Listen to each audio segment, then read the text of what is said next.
Hello বন্ধুগণ, আমার চ্যানেলে সবাইকে স্বাগত। আজকে আমি আপনাদেরকে একটি লিচুর রেসিপি করে দেখাবো।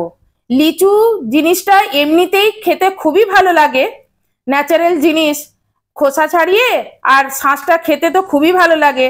কিন্তু সেখান থেকে সরে গিয়ে একটু অন্য কিছু যদি একটু প্রিপারেশন করা যায়, আবার এই গরমে সেটা যদি হয় লিচুর আইসক্রিম, তাহলে তো জাস্ট জমে যাবে। একবার আমার মতন এভাবে বানিয়ে খেয়ে দেখবেন, খুব ভালো লাগবে।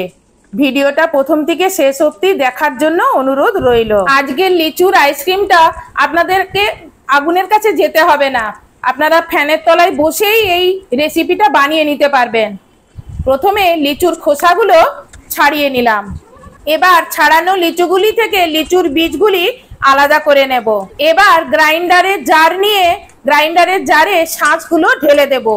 আর দেব হাফ কাপ মতন গুঁড়ো দুধ, পাউডার গুঁড়ো দুধ যে কোনো আপনারা দিতে পারেন।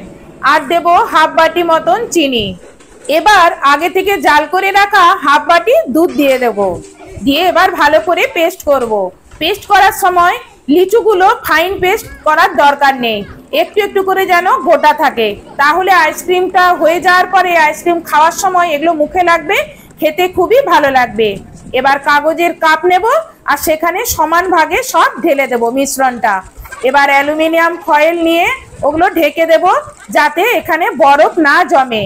অ্যালুমিনিয়াম ফয়েল দিয়ে সবগুলো কাপ আগে ঢেকে নেব। অ্যালুমিনিয়াম ফয়েলটা এভাবে চিপে দিলেই হয়ে যাবে, কোনো গার্ডার পাডার কিছু লাগাতে হবে না।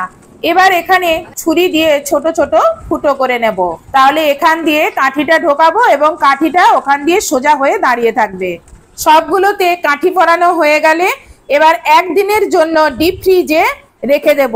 একদিন পরে আবার এই যে বের করে নিয়ে এলাম, এই দেখুন কত সুন্দর জমে গেছে। অ্যালুমিনিয়াম ফয়েলগুলো খুলে আপনাদেরকে দেখাচ্ছি, দেখুন কি সুন্দর জমে গেছে। একটুও কিন্তু ভেতরে অ্যালুমিনিয়াম ফয়েলের জন্য বরফ হয়নি। এবার কাপগুলো কাঁচি দিয়ে কেটে আর খুলে নেব। দেখুন শেষ প্রান্ত অবধি কত সুন্দর জমেছে, শক্ত হয়ে, একটুও কিন্তু নরম হয়ে নেই। এবার আমি ওগুলো বরফের উপর রাখছি, কারণ আরো এই কাপগুলো কাটতে কাটতে আপনাদেরকে দেখাতে দেখাতে ওইগুলো ততক্ষণে গলে যাবে, সেই জন্য ওখানে থালার উপর বরফ রেখে তার উপরে আইসক্রিমগুলো আমি খুলে খুলে রাখলাম।